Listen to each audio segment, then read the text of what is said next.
ကနေပြီးတော့ကားခေါ်နေကိုမျှဝေပေးတော့မှာဖြစ်ပါတယ်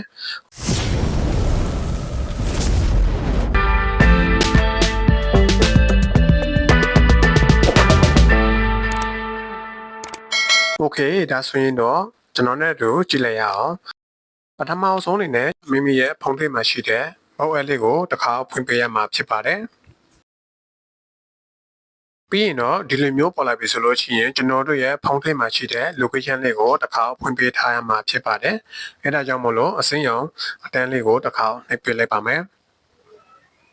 ပြီးရင်တော့တန်းတင်းအောင်ကိုထပ်တစ်ခါနှိပ်ပြလိုက်ပါ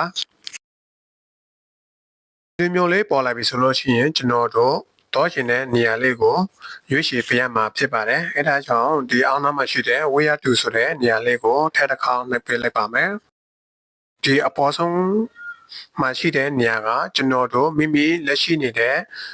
နေရာကိုပေါ်ပြနေတာပဲဖြစ်ပါတယ်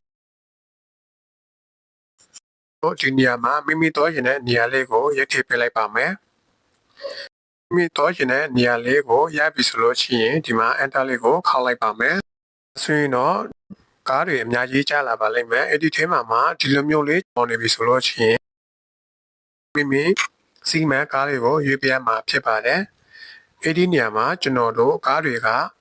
၄ယောက်စီးလို့ရတဲ့ကားတွေရှိသလိုတချို့ကားတွေက6ယောက်9ယောက်ထိဆန်တဲ့ကားတွေလည်းရှိပါတယ်အဲ့ဒါကတော့မိမိကိုယ်တိုင်အဆင်ပြေတဲ့ကားကိုကြည့်ပြီးတော့ငှားစီးရမှာဖြစ်ပါတယ်၄ယောက်စီးလို့ရတဲ့ကားတစ်စီးကိုကျွန်တော်ရွေးလိုက်ပါမယ်မိမိစီမံကားကိုလည်းရွေးပြီးပြီဆိုလို့ရှိရင်မိမိကားစီမံကိုအတည်ပြုပြရမှာဖြစ်ပါတယ်ဆိုလို့ရှိရင်ဒီအောက်နားမှာရှိတဲ့ confirm order ကိုတစ်ခါနှိပ်ပြလိုက်ပါမယ်ဒါဆိုရင်တော့ကျွန်တော်တို့စီကို2မိနစ်အတွင်းကားကလာကြုံမှာဖြစ်ပါတယ်ဒါကကားလာကြုံမဲ့သူရဲ့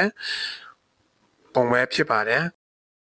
ဗီဒီယိုဖိုင်လေးကိုကြည့်ပြီးတော့မိမိကိုယ်တိုင်ဘောက်ကနေပြီးတော့ကားခေါ်ပြီးတော့ဆင်းနေကြပါစေအားလုံးကိုကျေးဇူးတင်ပါတယ်